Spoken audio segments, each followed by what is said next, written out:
ನಮಸ್ಕಾರ. ಕನ್ನಡದ ವಾಹಿನಿ ವಿಸ್ಮಯವಾಣಿ ಯೂಟ್ಯೂಬ್ ಚಾನೆಲ್ಗೆ ತಮ್ಮೆಲ್ಲರಿಗೂ ಸ್ವಾಗತ. ವರದಿ ಓದುತ್ತಿರುವುದು ವಿದುಷಿ ಸ್ವಾತಿ ಪಿ ಭರದ್ವಾಜ್. ಅಮೆರಿಕ ಭಾರತಕ್ಕೆ ಶೇಕಡ 50% ಆಮದು ತೆರಿಗೆ ವಿಧಿಸಿದ್ದರೂ ಆಗಸ್ಟ್ನಲ್ಲಿ ಭಾರತದ ರಫ್ತು ಶೇಕಡ 6.7% ಹೆಚ್ಚಳ ಕಂಡಿದೆ.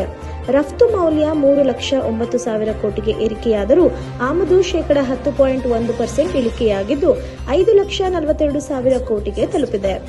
ಆಗಸ್ಟ್ ತಿಂಗಳ ವ್ಯಾಪಾರ ಕೊರತೆ 2,33,000 ಕೋಟಿಯಾಗಿ ದಾಖಲಾಗಿದ್ದು ಜುಲೈ ತಿಂಗಳಿಗಿಂತ ಕಡಿಮೆಯಾಗಿದೆ. ಉತ್ತರ ಪ್ರದೇಶದ ಲಕ್ಷ್ಮಣಪುರಿಯಲ್ಲಿ ಆನ್ಲೈನ್ ಆಟಕ್ಕೆ ಬಲಿಯಾದ ದಾರುಣ ಘಟನೆ ಬೆಳಕಿಗೆ ಬಂದಿದೆ. 6ನೇ ತರಗತಿ ವಿದ್ಯಾರ್ಥಿಯೊಬ್ಬ 13 ಲಕ್ಷ ಕಳೆದುಕೊಂಡು ನೊಂದಿದ್ದರಿಂದ ಆತ್ಮಹತ್ಯೆ ಮಾಡಿಕೊಂಡಿದ್ದಾನೆ. ಮಾಹಿತಿ ತಿಳಿದ ಕೂಡಲೇ ಮೋಹನ್ ಲಾಲ್ ಗಂಜ್ ಪೊಲೀಸರು ಸ್ಥಳಕ್ಕೆ ಧಾವಿಸಿ ಶವವನ್ನು ಮರಣೋತ್ತರ ಪರೀಕ್ಷೆಗೆ ಕಳುಹಿಸಿದ್ದಾರೆ. ಅಸ್ಸಾಂನಲ್ಲಿ ಆದಾಯಕ್ಕಿಂತ ಹೆಚ್ಚಿನ ಆಸ್ತಿ ಪ್ರಕರಣದಲ್ಲಿ ಆಡಳಿತ ಸೇವೆಯ ಅಧಿಕಾರಿ ನೂಪುರ್ ಬೋರಾ ಅವರನ್ನು ಪೊಲೀಸರು ಬಂಧಿಸಿದ್ದಾರೆ. ಗುವಾಹಟಿಯಲ್ಲಿರುವ ಅವರ ಮನೆಯಲ್ಲಿ ನಡೆದ ದಾಳಿಯಲ್ಲಿ 90 ಲಕ್ಷಕ್ಕೂ ಹೆಚ್ಚು ನಗದು ಹಾಗೂ 1 ಕೋಟಿಗೂ ಹೆಚ್ಚು ಮೌಲ್ಯದ ಆಭರಣ ವಶಪಡಿಸಲಾಗಿದೆ. ಬರ್ಪೇಟಾದ ಬಾಡಿಗೆ ಮನೆಯಿಂದಲೂ 10 ಲಕ್ಷ ರು ಪತ್ತೆಯಾಗಿದೆ. ಮೈಸೂರು ದಸರಾ ಉದ್ಘಾಟನೆಗೆ ಮುಸ್ಲಿಂ ಲೇಖಕಿ ಬಾನು ಮುಷ್ತಾಕ್ ಅವರನ್ನು ಆಹ್ವಾನಿಸಿರುವುದರಿಂದ ವಿರೋಧಿಸಿ ಸಲ್ಲಿಸಿದ ಪಿಐಎಲ್ ಅರ್ಜಿಗಳನ್ನು ಕರ್ನಾಟಕ ಹೈಕೋರ್ಟ್ ವಜಾಗೊಳಿಸಿದೆ. ಅರ್ಜಿದಾರರ ಯಾವುದೇ ಕಾನೂನು ಹಕ್ಕು ಉಲ್ಲಂಘನೆಯಾಗಿಲ್ಲವೆಂದು ನ್ಯಾಯಾಲಯ ಸ್ಪಷ್ಟಪಡಿಸಿದೆ. ಪ್ರತಿಕ್ರಿಯಿಸಿದ ಮಾಜಿ ಸಂಸದ ಪ್ರತಾಪ್ ಸಿಂಹ, ನಾನು ಹೈಕೋರ್ಟ್ ಅನ್ನು ಟೀಕಿಸುತ್ತಿಲ್ಲ, ಆದರೆ ಇಂದಿರಾ ಗಾಂಧಿಯವರು ತಂದ ಸೆಕ್ಯುಲರ್ ಪದದ ಆಧಾರದ ಮೇಲೆ ಅರ್ಜಿಯನ್ನು ವಜಾ ಮಾಡಲಾಗಿದೆ ಎಂದು ಅಸಮಾಧಾನ ವ್ಯಕ್ತಪಡಿಸಿದರು. ಸೆಪ್ಟೆಂಬರ್ 19ರಂದು ಹುಬ್ಬಳ್ಳಿಯಲ್ಲಿ ವೀರಶೈವ ಲಿಂಗಾಯತ ಏಕತಾ ಸಮಾವೇಶ ನಡೆಯಲಿದೆ. ಸಚಿವ ಈಶ್ವರ ಖಂಡ್ರೆ ಅವರು ಸರ್ಕಾರ ಧರ್ಮ ಒಡೆಯುವ ಕೆಲಸ ಮಾಡಿಲ್ಲ, ಮಾಡುವುದೂ ಇಲ್ಲ ಎಂದು ಸ್ಪಷ್ಟನೆ ನೀಡಿ ಸಮಾಜದಲ್ಲಿ ಗೊಂದಲ ಮೂಡಿಸಬಾರದು ಎಂದರು. ಪ್ರಭಾಕರ್ ಕೋರೆ ರೇಣುಕಾಚಾರ್ಯ ಚರಂತಿ ಮಠದವರೊಂದಿಗೆ ಚರ್ಚಿಸಿದ ಬಳಿಕ ಮಾತನಾಡಿ, ಲಿಂಗಾಯತ ವೀರಶೈವ ಎಲ್ಲರೂ ಒಂದೇ ಎಂಬ ಸಂದೇಶ ನೀಡಲು ಈ ಸಮಾವೇಶ ಎಂದರು.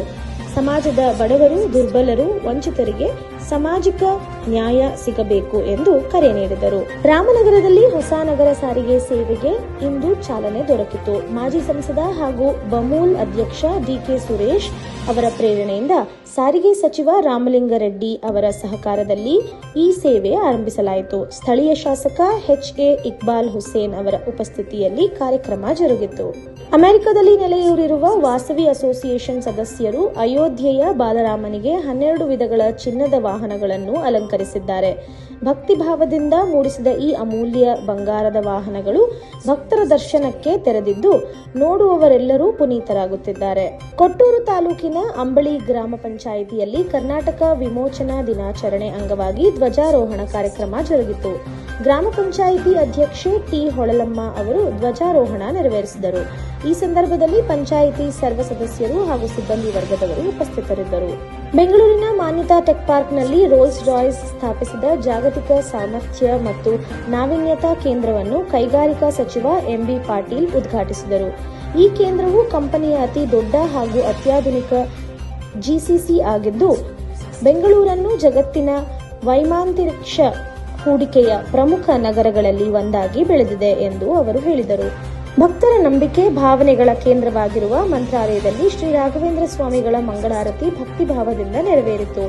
ಅನೇಕರು ಭಕ್ತಿ ನಮನಗಳ ನಡುವೆ ನಡೆದ ಈ ಆರತಿ ಭಕ್ತರಿಗೆ ಆಧ್ಯಾತ್ಮಿಕ ನೆಮ್ಮದಿ ಮತ್ತು ಶಾಂತಿಯನ್ನು ನೀಡಿತು. ದಾವಣಗೆರೆಯಲ್ಲಿ ಭಗವಾನ್ ವಿಶ್ವಕರ್ಮ ಜಯಂತ್ಯೋತ್ಸವದ ಅಂಗವಾಗಿ ಕಾಳಿಕಾದೇವಿ ದೇವಾಲಯದಲ್ಲಿ ವಿಶೇಷ ಮಹಾಪೂಜೆ ನಡೆಯಿತು. ದೇವಸ್ಥಾನ ಆವರಣದಲ್ಲಿ ವಿಶ್ವಕರ್ಮ ಸಮಾಜ ಬಾಂಧವರು ಹೋಮ ಹವನಗಳನ್ನು ನೆರವೇರಿಸಿ ಜಗತ್ತಿನ ಒಳಿತಿಗಾಗಿ ಪ್ರಾರ್ಥಿಸಿದರು. ಬೆಳಗ್ಗೆಯಿಂದಲೇ ಪೂಜೆ, ಹೋಮ, ಹವನಗಳು ನಿರಂತರವಾಗಿ ನಡೆಯುತ್ತಿದ್ದು ಜಯಂತ್ಯೋತ್ಸವದ ಪ್ರಯುಕ್ತ ವಿವಿಧ ಕಾರ್ಯಕ್ರಮಗಳು ಜರುಗುತ್ತಿವೆ. ಕಲಬುರಗಿಯಲ್ಲಿ ಮಾತನಾಡಿದ ಮುಖ್ಯಮಂತ್ರಿ ಸಿದ್ದರಾಮಯ್ಯ ರೈತರಿಂದ ಬಂದಿರುವ ಸಾಲ ಮನ್ನಾ ಬೇಡಿಕೆಯ ಬಗ್ಗೆ ಸ್ಪಷ್ಟನೆ ನೀಡಿದರು. ಕಳೆದ ವರ್ಷ ಪ್ರವಾಹ ಪರಿಹಾರ ನೀಡಲು ಕೇಂದ್ರ ಸರ್ಕಾರ ನಿರಾಕರಿಸಿತ್ತು. ನಾವು ಕೋರ್ಟ್ಗೆ ಹೋಗಿ ಪರಿಹಾರವನ್ನು ಪಡೆದುಕೊಂಡಿದ್ದೇವೆ ಎಂದು ಹೇಳಿದರು. ರೈತರ ಹಿತಕ್ಕಾಗಿ ರಾಜ್ಯ ಸರ್ಕಾರ ಬದ್ಧವಾಗಿದೆ ಎಂದು ಮುಖ್ಯಮಂತ್ರಿ ಪುನರುಚ್ಚರಿಸಿದರು. ಶಿವಮೊಗ್ಗ ಜಿಲ್ಲೆಯ ಹೊಸನಗರ ತಾಲೂಕಿನ ರಿಪ್ಪನಪೇಟೆ ಸಮೀಪ ನಡೆದ ಭೀಕರ ಅಪಘಾತದಲ್ಲಿ ಕಾರು ಕೆರೆಗೆ ಉರುಳಿದ ಘಟನೆ ಸಿಸಿಟಿವಿಯಲ್ಲಿ ಸೆರೆಯಾಗಿದೆ. ಅಮ್ಮನಘಟ್ಟದ ದೇವಿ ದರ್ಶನ ಮುಗಿಸಿಕೊಂಡು ಹಿಂತಿರುಗುತ್ತಿದ್ದ ವೇಳೆ ಕಾರಿನ ನಿಯಂತ್ರಣ ತಪ್ಪಿ ಕೆರೆಗೆ ಬಿದ್ದ ಪರಿಣಾಮ ಪಾರ್ವತಮ್ಮ ಎಂಬ ಮಹಿಳೆ ಸಾವನ್ನಪ್ಪಿದ್ದಾರೆ.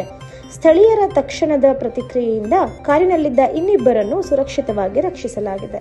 ಕಲ್ಯಾಣ ಕರ್ನಾಟಕ ಉತ್ಸವ ದಿನಾಚರಣೆಯಂದು ಮುಖ್ಯಮಂತ್ರಿ ಮಾತನಾಡಿ ಈ ಭಾಗದ ಹೋರಾಟಗಾರರ ತ್ಯಾಗ ಬಲಿದಾನವನ್ನು ಸ್ಮರಿಸಿದರು. ಸ್ಥಾನಮಾನದಿಂದ ಸಾವಿರಾರು ಉದ್ಯೋಗ, ಶಿಕ್ಷಣ ಹಾಗೂ ಆರೋಗ್ಯ ಸೌಲಭ್ಯಗಳು ಒದಗಿರುವುದನ್ನು ವಿವರಿಸಿದರು. 2025-26ನೇ ಸಾಲಿಗೆ 5,000 ಕೋಟಿ ರು ಅನುದಾನ ಒದಗಿಸಿರುವುದಾಗಿ ಘೋಷಿಸಿ ಕಲ್ಯಾಣ ಕರ್ನಾಟಕ ಸಚಿವಾಲಯವನ್ನು ಕಲಬುರಗಿಯಲ್ಲಿ ಸ್ಥಾಪಿಸಲು ನಿರ್ಧರಿಸುವುದಾಗಿ ಹೇಳಿದರು. ಕಲ್ಯಾಣ ಕರ್ನಾಟಕ ಅಭಿವೃದ್ಧಿಯಾಗದ ಹೊರತು ರಾಜ್ಯದ ಸಂಪೂರ್ಣ ಅಭಿವೃದ್ಧಿ ಸಾಧ್ಯವಿಲ್ಲ ಎಂದು ಪುನರುಚ್ಚರಿಸಿ ಜನತೆಗೆ ಉತ್ಸವದ ಶುಭಾಶಯಗಳನ್ನು ಕೋರಿದರು.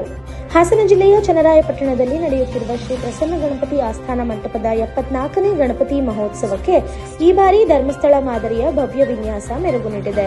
ಲಿಮ್ಕಾ ದಾಖಲೆ ಕಲಾವಿದ ರವೀಂದ್ರ ರವರ ಕಲಾ ವಿನ್ಯಾಸ ಭಕ್ತರ ಮನಸೆಳೆಯುತ್ತಿದ್ದು, ಪ್ರತಿದಿನವೂ ಸಾಂಸ್ಕೃತಿಕ ಕಾರ್ಯಕ್ರಮ ಭಕ್ತರನ್ನು ಆಕರ್ಷಿಸುತ್ತಿದೆ. ಶಾಸಕ ಮತ್ತು ಖ್ಯಾತ ವೈದ್ಯ ಡಾಕ್ಟರ್ ಮಂಜುನಾಥ್ ಉದ್ಘಾಟಿಸಿದ ಈ ವಿನ್ಯಾಸವನ್ನು ನೋಡುವುದಕ್ಕಾಗಿ ಭಕ್ತರು ಸಾಗರೋಪಾದಿಯಲ್ಲಿ ಆಗಮಿಸುತ್ತಿದ್ದಾರೆ.